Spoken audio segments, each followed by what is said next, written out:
Ce clavier ne coûte que 35 €. Pourtant, c'est une copie parfaite du meilleur clavier gaming du monde, le Wooting.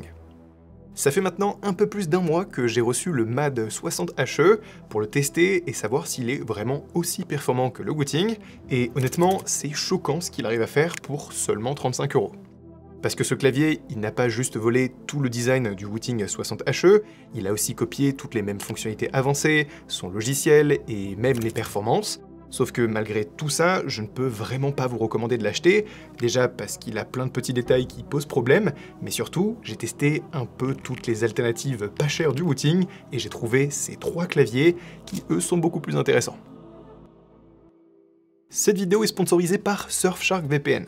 Vous avez sûrement déjà entendu parler de VPN, cet outil indispensable pour protéger son activité en ligne et vous permettre de naviguer en toute discrétion, même sur les réseaux Wi-Fi publics, et Surfshark VPN est particulièrement intéressant pour sa facilité d'utilisation et son abonnement qui permet de couvrir tous nos appareils connectés.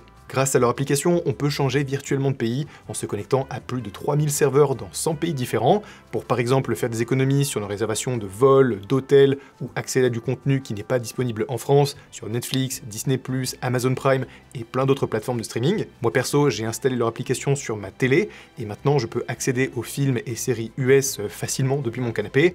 Vraiment, ça change la vie. Et avec l'abonnement Surfshark One, on a accès à plusieurs autres services, comme l'alternative ID ou Surfshark Antivirus, qui scanne en profondeur votre ordinateur et le protège en temps réel pour identifier les potentiels malwares. Si ça vous intéresse, en utilisant le lien qu'il y a dans la description et le code CAPA, vous aurez 4 mois offerts, et en plus, grâce à la garantie satisfait remboursée de 30 jours, c'est plutôt facile de tout essayer. Bon alors, ce clavier, c'est vraiment une bonne copie du Wooting, ou juste un scam? Au moment où je l'ai commandé, j'étais persuadé que ça allait être la deuxième option. Quand on voit ce qu'il y a écrit sur leur site internet, franchement ça fait peur. Les descriptions sont catastrophiques, on a des promesses de performance que même la plupart des claviers à 100, 150 € n'arrivent pas à atteindre. Alors celui-là à 35 €, ça a l'air beaucoup trop beau pour être vrai. En plus, ils ont copié à 100% le design du Wooting 60HE, avec la sangle sur le côté et exactement le même châssis, au point où ça devient difficile de faire la différence entre les deux. Et bon, c'est pareil avec le packaging, le même design, la même police d'écriture, on n'est pas loin de la contrefaçon. Mais ce qui m'a le plus marqué quand j'ai commencé à le tester, c'est que in-game aussi, j'avais l'impression d'avoir le même clavier entre les mains. Et à ce prix-là, ça ne devrait pas être possible. Alors j'ai fait plein de tests pour vérifier tout ça, et sur le papier, effectivement, ils n'ont pas menti, mais en réalité, c'est un peu plus compliqué. Déjà, même si on ne voit pas les mains bouger dans les switches, comme ça peut être le cas sur les autres claviers HE, on a bien des switches magnétiques sur ce clavier, et comme annoncé, on a un polling rate à 8000 Hz, et ça, on peut le voir sur ce graphe de Keyboard Inspector. Alors, juste ces specs-là sur un clavier à ce prix, c'est assez incroyable, hein. On se rapproche de ce qui se fait de mieux aujourd'hui sur le marché. Par contre, ça ne veut pas forcément dire qu'on va avoir les mêmes performances en jeu que sur le Wooting. Là, par exemple, j'ai fait un test avec une caméra à haute vitesse pour connaître la latence en conditions réelles, donc le temps qu'il faut effectivement pour qu'une touche en jeu soit affichée en vrai sur l'écran, ce qui m'a donné une meilleure idée de si le clavier est vraiment bien optimisé ou pas, et pour le coup, on a une vraie différence de performance avec le Wooting. Sur tous les tests que j'ai pu réaliser avec le Wooting 60HE, on a une latence moyenne de 20,8 millisecondes, alors qu'elle est de 24,5 pour le MAD 60HE. Alors, on s'y attendait qu'il y ait une différence, mais elle montre bien que le Wooting est plus performant, et ça, globalement, c'est lié à une meilleure optimisation à un peu tous les niveaux, que le clavier à 35 € n'a pas pu copier. Mais avec ce test, on a aussi pu confirmer que ce clavier n'est pas un scam sur ce point. D'ailleurs, il a même des performances qui sont parfaitement honorables, meilleures que la plupart des autres claviers magnétiques que j'ai au studio, à part le Wooting 80HE.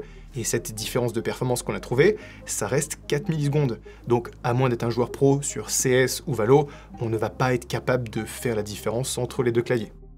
Par contre, Mad Lion, ils ont réussi à copier toutes les fonctionnalités avancées, comme le Rapid Trigger ou le SOCD, et ça, in-game, on la voit, la différence.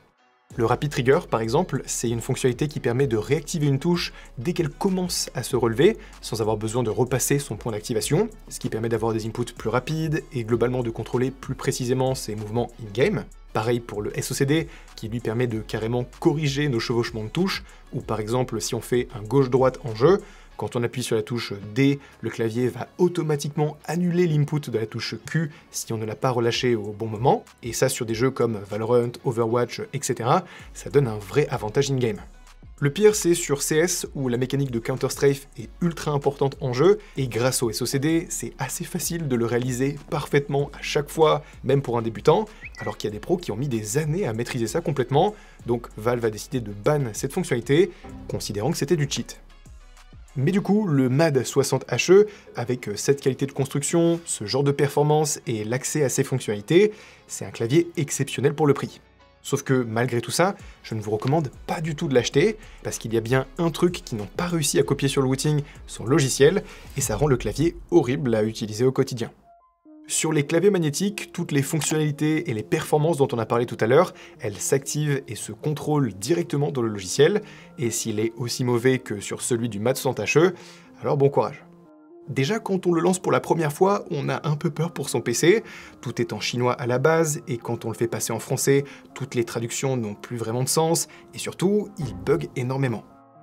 Sur le mois de test que j'ai eu avec ce clavier, je pense que je dois être à une moyenne de 1 ou 2 problèmes par jour avec le logiciel, soit le site est complètement down, soit les réglages que je fais ne s'enregistrent pas dans le clavier, et ça m'arrivait plein de fois d'avoir juste des touches qui décident d'arrêter de fonctionner en plein milieu d'une game, et apparemment ça fait un moment que c'est comme ça.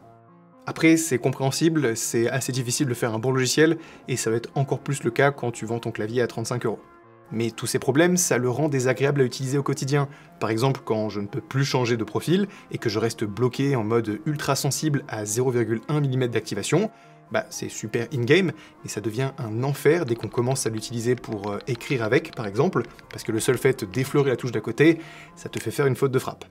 Sur le Wooting et d'autres claviers HE, généralement c'est bien mieux pensé. Déjà, le logiciel fonctionne parfaitement, il y a des mises à jour régulières, c'est pratique à utiliser au quotidien, et même dans certains cas, il y a des petits détails qui sont plutôt pratiques, comme une touche dédiée qui permet de switch facilement entre les profils, et c'est loin d'être le cas sur celui-là.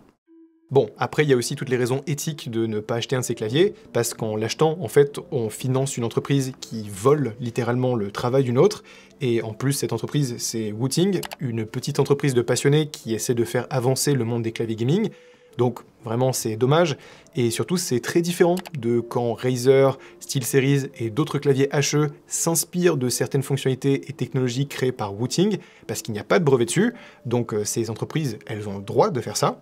Surtout que la plupart, elles viennent quand même apporter quelque chose de nouveau, un design vraiment différent, des fonctionnalités en plus, etc. Alors que là, Mad Lions, ils ont juste copié à 100% les produits et toute l'identité de Wooting, et ça, c'est pas légal. Après, je le sais, il y a énormément de gens qui vont quand même acheter ce clavier, et je comprends parfaitement d'ailleurs. Juste, si vous avez les moyens, essayez d'éviter d'acheter des contrefaçons. Alors, effectivement, les claviers de chez Wooting coûtent très cher, mais aujourd'hui, on trouve plein d'alternatives de bonne qualité à des prix plus accessibles. Et moi, après en avoir testé des dizaines, j'en ai trouvé 3 qui sont largement au-dessus.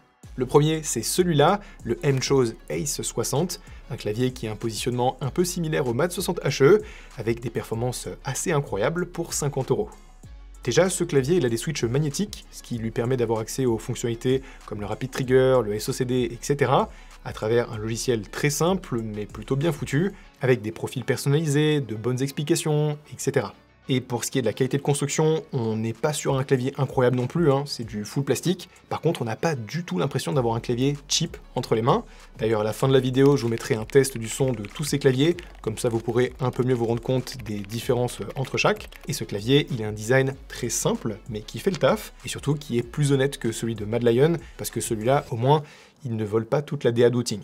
Maintenant, mon clavier gaming préféré depuis un bon moment maintenant, le Halo 65HE de chez Nuffy, qui, lui, pour le coup, a un design vraiment intéressant et un rapport qualité-prix de fou à 110 €. Sur celui-là aussi, on a toutes les fonctionnalités et les performances qu'on peut attendre d'un très bon clavier HE, le 8000 Hz de polling rate, 24 millisecondes de latence en moyenne avec mes tests, et ça avec le meilleur logiciel que j'ai testé pour le moment, genre vraiment pas loin de celui de Wooting, avec en plus un switch à l'arrière qui permet de changer de profil facilement, et tout ça dans un format 65%, avec un son et un toucher super agréable. Mais comme la plupart des bons claviers magnétiques aujourd'hui, il n'est disponible que en QWERTY, contrairement à celui-là, le KB65HE de chez Endgame Gear, un très bon clavier HE à 130 €, disponible en AZERTY. Celui-là, il a une grosse qualité de construction globale, avec un boîtier en full aluminium, de bonne performance, le SOCD, le Rapid Trigger, etc. sur un logiciel qui fonctionne plutôt bien, mais quand même dommage qu'il ne soit pas via une interface web comme on a pu voir avec tous les autres. Donc voilà, j'espère que cette vidéo vous aura plu. Si c'est le cas, n'oubliez pas de mettre un j'aime et de vous abonner pour ne pas manquer la prochaine. Je vous mets dans la description des liens pour retrouver tous les claviers qu'on a pu tester dans cette vidéo, et je vous laisse avec le test de l'audio de tous ces claviers pour vous donner une meilleure idée.